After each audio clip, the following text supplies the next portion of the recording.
Salutations, mon nom est Kev Johnson. Bienvenue dans notre programme de capsule temporelle Timecode. Destiné aux générations futures, cet enregistrement sert de témoignage de notre cinéma à travers le temps. Aujourd'hui, vous avez choisi la cassette Galaxie et vie intergalactique. Je vous souhaite un bon programme, en espérant que là-bas dans le futur, le Minitel existe toujours. On commence tout de suite avec les années 50. À l'époque, on savait encore éduquer les mots. C'est l'âge d'or des films d'envahisseurs.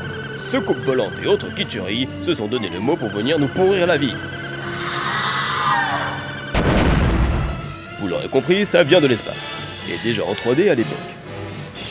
Que ce soit de Mars ou d'ailleurs, toute la galaxie a une dent contre nous. Bref, c'est la panique totale, et ce n'est pas l'armée qui va régler le problème. Je n'ai absolument aucune idée de ce que je fais. Faut avouer qu'il n'était pas très efficace, voire pas du tout. Heureusement pour nous, les envahisseurs de l'époque n'étaient pas très malins. Alors vous me demanderez pourquoi sont-ils si méchants? Eh bien ma foi, je ne sais pas.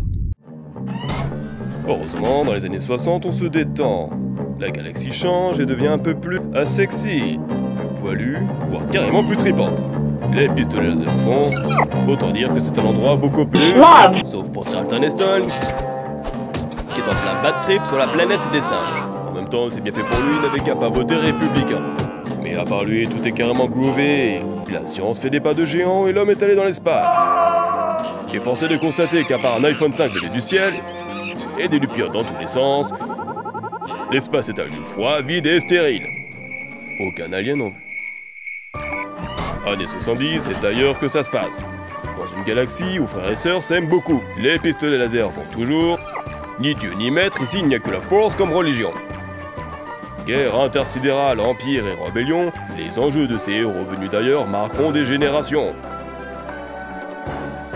Plus proche de nous, sur la planète LV-426, des choses étranges se passent. On retrouve des aliens, sauf que ceux-là ne portent pas de collant ni de maquillage dans des soucoupes volantes. L'homme devient une proie comme les autres, face à un alien prédateur. Non, pas lui, lui. Cependant, tous les aliens ne sont pas aussi méchants. Il y en a même qui cherchent à entrer en contact avec nous, utilisant un clavier bon tant pis. Alors il répond Non. bon tant pis. Certains diront même que la musique disco aura été apportée par eux.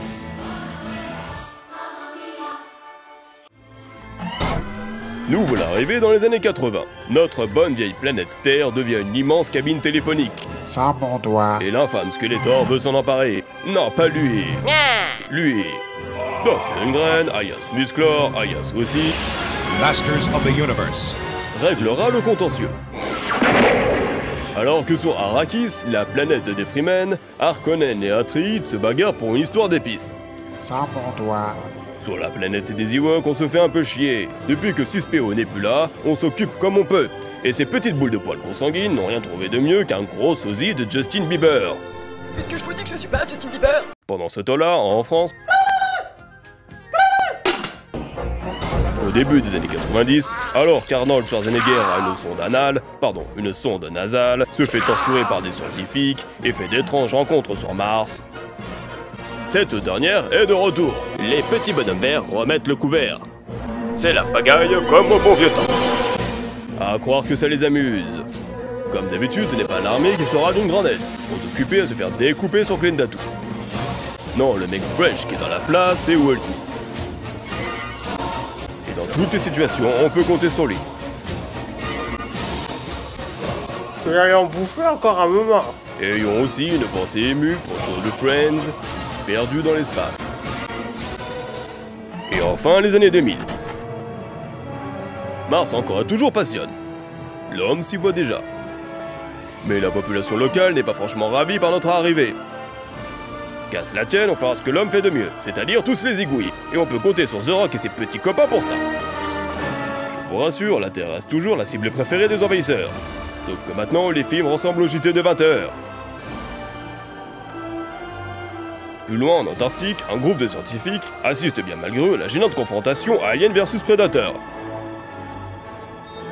Et enfin pour finir, fin des années 2000, les pyjamas intergalactiques et oreilles pointues redeviennent à la mode.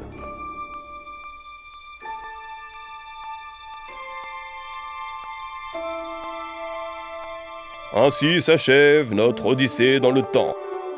Mais ne vous inquiétez pas, le cosmos et ses habitants gardent encore de nombreux secrets. De batailles et d'aventures. Et croyez-moi, le cinéma n'a pas encore tout dit.